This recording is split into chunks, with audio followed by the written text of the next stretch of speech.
In the pain, there's something real. Still you're lost in how to feel. Just let me hold.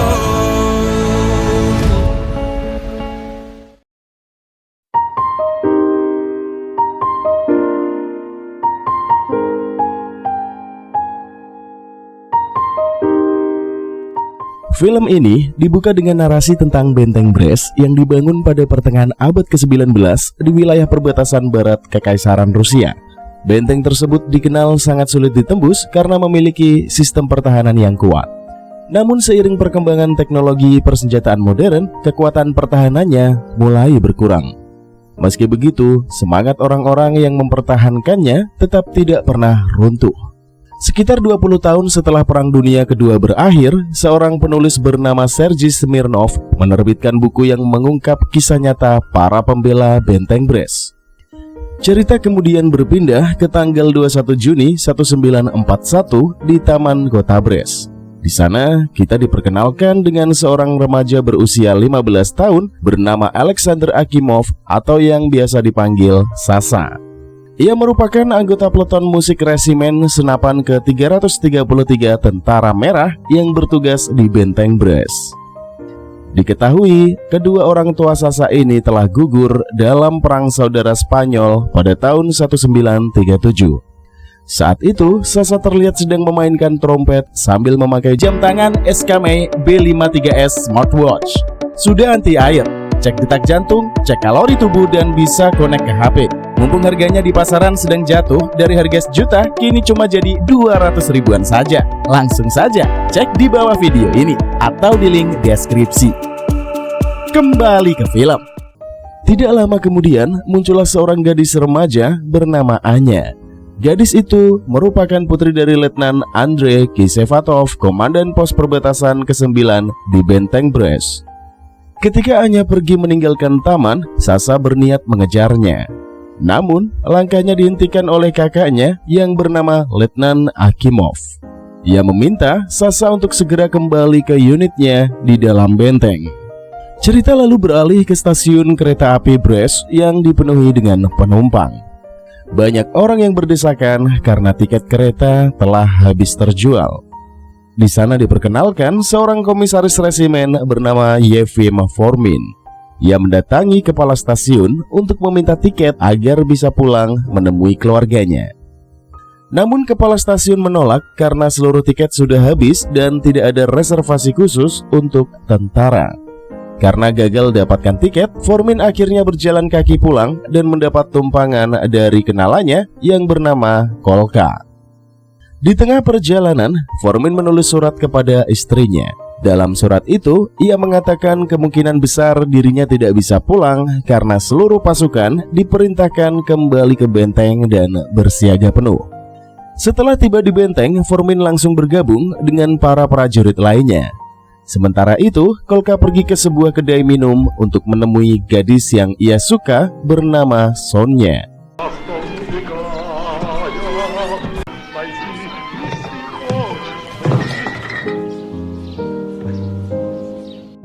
Scene berikutnya pun memperlihatkan Letnan Feinstein dari NKVD bersama Mayor Gavrilov. Dalam percakapan mereka, Gavrilov terus mengungkapkan kekhawatirannya terhadap kondisi pertahanan benteng apabila Jerman benar-benar menyerang. Menurutnya, jika perang pecah maka ribuan orang di dalam benteng akan terjebak, termasuk tentara, perempuan, dan anak-anak. Gavrilov juga menjelaskan bahwa sebagian besar pasukannya harusnya ditempatkan di luar benteng agar tidak terjadi kepanikan saat serangan datang. Cerita kemudian berlanjut ke tanggal 22 Juni 1941 pukul 3.58 dini hari. Terlihat pasukan Jerman turun dari kereta api sambil mengenakan seragam tentara Brest agar bisa menyusup tanpa dicurigai. Keesokan paginya, Sasa dan Anya terlihat menghabiskan waktu bersama di tepi sungai sambil memancing. Namun suasana tenang itu tiba-tiba berubah ketika Sasa melihat banyak pesawat Jerman yang melintas di langit. Tak lama kemudian, pasukan Jerman memulai operasi Barbarossa, yaitu invasi besar-besaran ke wilayah Uni Soviet. Benteng Brest langsung dihujani serangan artileri dan bom dari pesawat pengebom Stuka milik Jerman. Ledakan besar pun terjadi di mana-mana, menewaskan banyak tentara Soviet maupun warga sipil. Pada pukul 6.30 pagi, infanteri Jerman mulai memasuki wilayah benteng. Di berbagai sudut benteng terlihat mayat yang bergelimpangan akibat serangan mendadak tersebut. Di gerbang utara, banyak warga dan tentara mencoba melarikan diri. Namun mereka langsung ditembaki habis-habisan oleh pasukan Jerman. Sementara di gerbang timur, para tentara Soviet yang mulai panik dihentikan oleh Mayor Gavrilov. Ia memerintahkan semua orang kembali ke barak, mengambil senjata, lalu membangun pertahanan. Gavrilov kemudian mengumpulkan para tentara, termasuk Sasa, dan meminta mereka bersiap untuk menghadapi serangan musuh. Di sisi lain, di gerbang Komski, Komisaris Formin mulai mengatur pertahanan pasukannya. Ia memerintahkan para tentara menyebar ke jendela dan mencegah pasukan Jerman menyeberangi jembatan menuju benteng. Formin juga meminta operator radio segera menghubungi markas di kota untuk melaporkan situasi apa yang sedang terjadi. Sementara itu, di pos perbatasan ke-9, Letnan Andre memerintahkan pasukannya untuk mengumpulkan senjata dan bersiap bertempur. Tak lama kemudian, pasukan Jerman mulai memasuki gerbang benteng. Ternyata Kolka diam-diam bersembunyi sambil mengawasi gerakan tentara Jerman yang sedang menyisir area tersebut. Saat musuh mulai mendekat, Letnan Andre langsung melepaskan tembakan pertama dan baku tembak sengit pun pecah.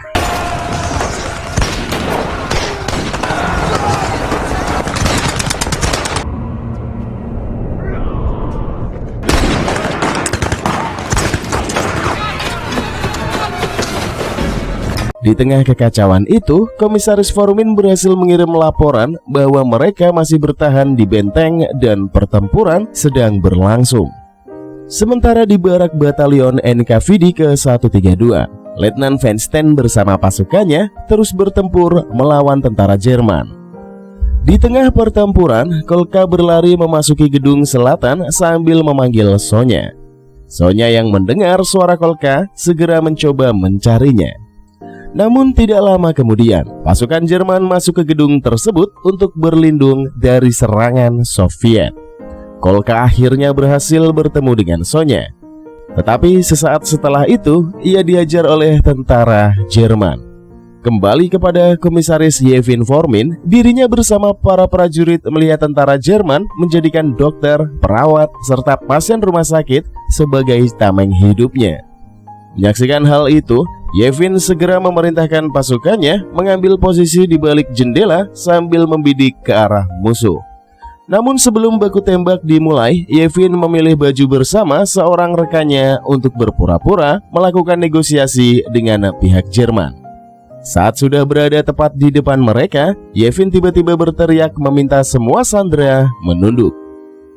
Detik berikutnya, pasukan Soviet langsung melepaskan tembakan dan berhasil membuat tentara Jerman auto kocar-kacir. Setelah aksi nekat tersebut, Yevhen kemudian memerintahkan seorang prajurit untuk keluar dari benteng menuju kota Brest guna mencari tahu kondisi di luar sana. Dalam perjalanan, prajurit itu sempat bertemu seorang wanita yang meminta amunisi. Namun karena dirinya tidak membawa persediaan peluru, ia hanya bisa melanjutkan perjalanan tanpa membantu wanita tersebut. Di sisi lain, Sasa memasuki salah satu bangunan yang sudah porak-poranda akibat serangan bom. Di dalamnya, ia menemukan seorang tentara Soviet yang mengalami luka parah. Tak lama kemudian, suara langkah pasukan Jerman mulai terdengar mendekat. Tentara terluka itu segera menyuruh Sasa bersembunyi agar tidak tertangkap hidup-hidup. Setelah memastikan Sasa aman, tentara tersebut memilih mengakhiri hidupnya sendiri sebelum musuh tiba. Beberapa saat kemudian, tentara Jerman masuk ke dalam gedung untuk melakukan penyisiran. Beruntung Sasa berhasil bersembunyi dan lolos dari pencarian mereka. Sementara itu, prajurit pengintai yang dikirim Yevhen akhirnya melihat kondisi kota Brest yang sudah hancur total. Banyak jasad warga sipil yang tergeletak di jalanan. sedangkan artileri milik Jerman berjaga di berbagai sudut kota. Menyadari mustahil menembus pertahanan musuh seorang diri, ia memutuskan kembali ke benteng dan melapor kepada Yevin bahwa kota telah dikuasai Jerman dan dipenuhi dengan korban jiwa. Pertempuran sengit masih terus berlangsung tanpa henti. Mayor Gavrilov kemudian menerima laporan bahwa tank-tank serta pasukan infanteri Jerman mulai bergerak mendekati posisi mereka. Pertempuran besar pun kembali pecah.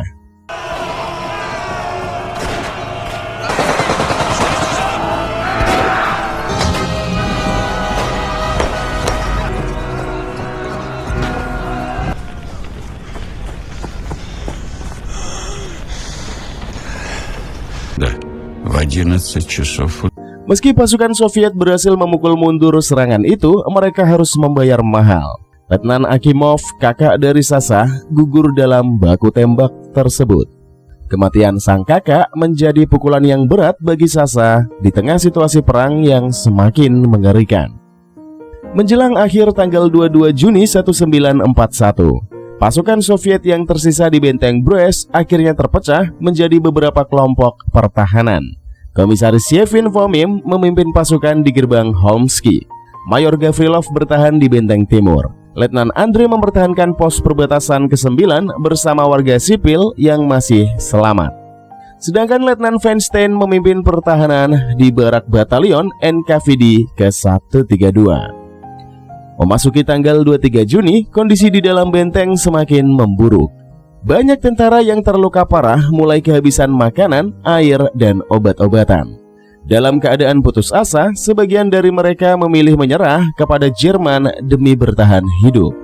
Tentara Jerman sendiri memberi dua pilihan yang kejam, menyerah atau mati. Namun, Letnan Andrei dan pasukannya memilih tetap bertahan dan melawan sampai akhir. Sasa kemudian mendatangi Letnan Andrei untuk menanyakan keberadaan Anya. Namun Andrei hanya terdiam tanpa memberikan jawaban. Sikap itu membuat Sasa semakin khawatir hingga akhirnya ia memutuskan pergi sendiri untuk mencari gadis tersebut. Di sisi lain, ternyata Kolka masih hidup setelah sebelumnya tertangkap di wilayah yang dikuasai Jerman. Saat melihat kesempatan, ia langsung melarikan diri dari pengawasan musuh dan mencoba kembali menuju benteng. Sasa akhirnya berhasil mencapai gerbang Holmsky yang dipertahankan pasukan Yevin. Di sana mereka berhasil menangkap seorang tentara Jerman yang mencoba melewati jembatan secara diam-diam. Tawanan itu mengungkapkan bahwa kemungkinan besar kota Minsk telah jatuh ke tangan Jerman. Namun Yevin menolak mempercayai ucapan tersebut. Tidak lama kemudian, mereka mendengar suara pesawat tempur Soviet yang melintas di atas benteng. Pesawat itu berasal dari resimen tempur ke-123. Namun harapan mereka seketika pupus ketika dua pesawat Jerman langsung mengejar dan menembaki pesawat Soviet itu. Pilot Soviet akhirnya berhasil diselamatkan oleh anak buah Yevin setelah jatuh di dekat benteng. Yevin segera menanyakan keadaan di luar sana. Sang pilot menjelaskan bahwa hampir seluruh lapangan udara Soviet telah dihancurkan Jerman. Kota Brest berhasil direbut, sementara pasukan tentara merah terus dipukul mundur dari berbagai wilayah, termasuk Minsk. Mendengar kenyataan itu, para prajurit akhirnya sadar bahwa mereka kini benar-benar terisolasi di dalam benteng tanpa bantuan yang jelas. Sementara itu, Mayor Gavrilov mencoba membakar semangat anak buahnya. Ia menegaskan bahwa Jerman memang menawarkan kesempatan untuk menyerah dan hidup sebagai tawanan, tetapi mereka bukanlah pengecut. Menurut Gavrilov, sebagai prajurit tentara merah, mereka hanya memiliki satu pilihan: bertempur demi tanah air sampai titik darah penghabisan. Pada tanggal 24 Juni, keadaan para warga sipil yang berlindung bersama Letnan Andrei semakin memprihatinkan. Mereka mulai kelaparan dan kehabisan persediaan air bersih maupun obat-obatan. Di saat yang sama, Yevin memerintahkan dibuatnya surat perintah baru. Ia menyadari bahwa bertahan di dalam benteng tanpa rencana hanya akan membuat mereka mati perlahan. Karena itulah, Yevin memutuskan untuk melakukan upaya menerobos kepungan Jerman pada malam hari agar dapat bergabung kembali dengan pasukan utama tentara merah di luar benteng. Menurutnya, satu-satunya peluang bertahan hidup adalah menyatukan seluruh kelompok pasukan Soviet yang masih tersisa menjadi kekuatan yang lebih besar untuk terus melawan invasi Nazi. Belum sempat rencana itu dijalankan, pasukan Jerman kembali melancarkan serangan melalui jembatan utama benteng. Di tengah situasi genting itu, Yevin mengirim 2 prajurit untuk menyampaikan rencana penerobosan kepada pasukan lain di gerbang timur dan wilayah Terespol. Mendengar misi berbahaya itu, Sasa langsung menawarkan diri ikut bersama mereka. Namun Yevin menolaknya. Ia meminta Sasa tetap tinggal dan membantu merawat para tentara yang terluka di ruang perawatan benteng. Setelah tiba di ruang perawatan benteng, Sasa pun melihat begitu banyak tentara yang terluka sangat parah. Kondisi mereka sangat mengenaskan karena persediaan obat-obatan hampir habis dan sementara suara ledakan terus terdengar dari luar. Melihat situasi yang semakin kacau, Sasa akhirnya memutuskan untuk keluar dari ruangan tersebut. Namun baru beberapa langkah meninggalkan tempat itu, pesawat-pesawat Jerman kembali datang, mulai membombardir area benteng tanpa henti. Ledakan besar mengguncang seluruh bangunan hingga membuat para prajurit panik mencari perlindungan. Di tengah kekacauan itu, Sasa bertemu dengan seseorang utusan yang sebelumnya ditugaskan menuju gerbang timur. Prajurit tersebut mengalami luka parah dan sudah tidak mampu melanjutkan perjalanan. Dengan nafas tersengal-sengal, ia meminta Sasa menggantikan tugasnya untuk menyampaikan pesan kepada pasukan di gerbang timur tentang rencana penerobosan besar yang akan dilakukan malam itu. Setelah menerima tugas tersebut, Sasa segera bersembunyi ketika melihat tentara Jerman mulai mendekati area itu. Namun tanpa diduga, di tempat persembunyiannya, ia justru bertemu kembali dengan Arya yang ternyata masih hidup. Sasa merasa lega melihat keadaan Anya, tetapi ia juga sadar dirinya tidak bisa membawa gadis itu ikut bersamanya karena harus menjalankan tugas penting. Ia pun meminta Anya tetap bersembunyi sampai keadaan aman sebelum akhirnya bergegas pergi menuju gerbang timur. Dalam perjalanan, Sasa berhasil mencapai markas resimen ke-132. Namun tempat itu sudah porak-poranda akibat serangan Jerman. Pasukan pertahanan hampir seluruhnya dihancurkan. Letnan Feinstein diketahui telah gugur dalam pertempuran. Meski begitu, Sasa akhirnya berhasil tiba di gerbang timur dan bertemu dengan pasukan Mayor Gavrilov.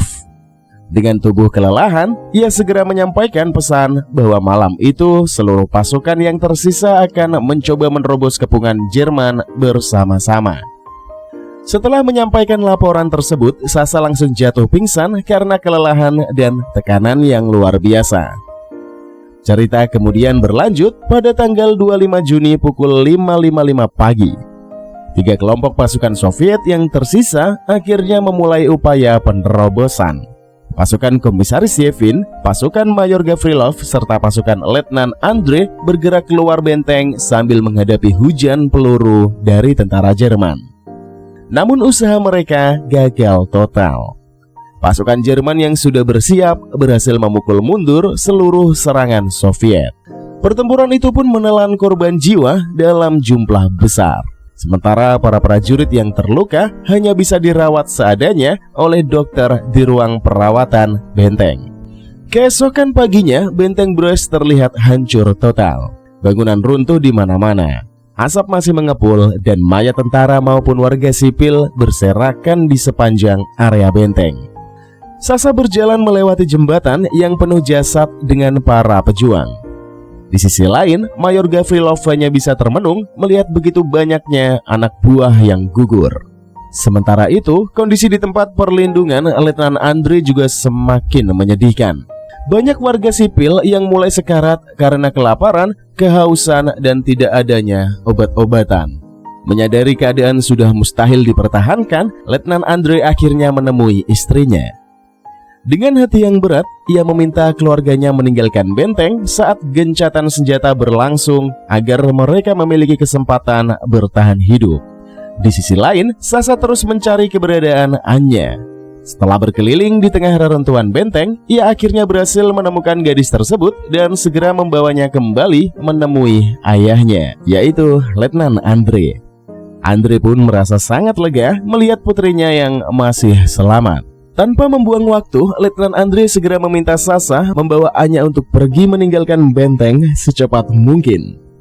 Cerita kemudian berpindah ke tanggal 29 Juni pukul 15.58. Saat para pejuang Soviet yang tersisa masih bertahan di dalam benteng, tentara Jerman menjatuhkan bom raksasa seberat 2 ton ke area pertahanan mereka. Ledakan dahsyat itu menghancurkan sebagian besar benteng dan menewaskan banyak orang sekaligus. Setelah pengeboman tersebut, pasukan Jerman langsung bergerak cepat membersihkan sisa-sisa pertahanan Soviet. Kolka yang sebelumnya berhasil bertahan hidup akhirnya tertangkap oleh tentara Jerman. Dengan pasrah, ia dibawa bersama tawanan lain dan dipaksa mengumpulkan pin bintang dari topi para tentara Soviet yang telah tewas. Namun di tengah tugas itu, Kolka diam-diam menemukan sebuah granat tangan. Tanpa ragu, ia langsung meledakkan granat tersebut dan mengorbankan dirinya demi membunuh salah satu komandan Jerman. Sementara itu, Komisaris Yevhen Formin bersama anak buahnya berhasil ditangkap hidup-hidup. Mereka kemudian dibawa keluar benteng untuk dieksekusi. Saat diinterogasi, Yevhen dengan tegas mengakui identitasnya sebagai komisaris politik, seorang komunis sekaligus keturunan Yahudi. Pengakuan tersebut membuat tentara Jerman memisahkannya dari tawanan lain sebelum akhirnya mengeksekusi di dekat gerbang Holmsky pada akhir Juni 1941. Bertahun-tahun kemudian, tepatnya pada tahun 1957, Yevhen dianugerahi Order of Lenin atas jasa dan keberaniannya dalam mempertahankan benteng Brest. Di sisi lain, Mayor Gavrilov yang terluka parah masih sempat mengumpulkan sisa pasukannya. Ia memerintahkan mereka melarikan diri secara terpisah agar peluang bertahan hidup lebih besar. Gavrilov sendiri akhirnya tertangkap pada hari ke-32 pertempuran. Meski berhasil selamat dari kamp tawanan Nazi, kehidupannya setelah perang tidak berjalan mudah. Seperti banyak mantan tawanan perang Soviet lainnya, Gavrilov justru menjadi korban penindasan rezim Stalin dan dikeluarkan dari Partai Komunis. Pada tahun 1957, dirinya akhirnya dianugerahi gelar pahlawan Uni Soviet. Sementara itu, Letnan Andre bersama beberapa anak buahnya yang masih hidup kembali berkumpul di barak pertahanan terakhir mereka. Tidak lama kemudian, Sasa datang menemui mereka. Ia menjelaskan bahwa dirinya berhasil melarikan diri ketika para tawanan dibawa melewati hutan. Namun sebuah ledakan bom pun terjadi sangat dekat dengannya hingga membuat pendengarannya rusak dan menjadi tuli. Mengetahui akhir sudah semakin dekat, Letnan Andre meminta sisa pasukannya mencoba menerobos melalui area lain. Setelah itu, ia memanggil Sasa mendekat dan memberikan sebuah panji pasukan kepadanya. Bendera itu merupakan simbol titik kumpul serta lambang kehormatan komandan pasukan Soviet. Andre kemudian meminta Sasa bertahan hidup dan menceritakan kepada dunia tentang keberanian para pejuang benteng Brest yang bertempur sampai akhir demi mempertahankan tanah air mereka. Letnan Andre langsung mengambil senapan mesin dan sendirian menghadapi serangan pasukan Jerman yang terus berdatangan. Pada tahun 1965, Letnan Andre Kishevatov akhirnya dianugerahi gelar pahlawan Uni Soviet atas keberaniannya mempertahankan benteng Brest. Namun nasib tragis menimpa keluarganya. Istri Letnan Andre, Anya, serta keluarga para pejuang benteng Brest lainnya dieksekusi oleh tentara Jerman pada musim gugur tahun 1942. Di akhir film, terlihat Sasa yang kini telah menua berdiri di depan monumen peringatan benteng Brest. Dengan mata berkaca-kaca, ia mengenang kembali seluruh perjuangan, pengorbanan, dan keberanian teman-temannya yang gugur dalam perang. Film pun berakhir dengan pesan mendalam bahwa keberanian sejati bukan hanya tentang memenangkan perang, tetapi tentang tetap bertahan, mempertahankan harapan dan kehormatan meski dunia di sekitar telah runtuh seutuhnya. Film ini mengingatkan bahwa di tengah keadaan yang seburuk apapun, selalu ada orang-orang yang tetap memilih bertahan demi melindungi orang lain. Dan di zaman sekarang, keberanian bukan hanya soal maju ke medan perang, tetapi juga tentang tetap kuat menghadapi hidup, menjaga keluarga, dan tidak menyerah meski keadaan terasa berat. Terima kasih yang sudah menonton hingga akhir. Jangan lupa sholat, zakat, dan subscribe Narasi Movie ini untuk alur cerita film selanjutnya. Akhir kata, wassalamualaikum warahmatullahi wabarakatuh.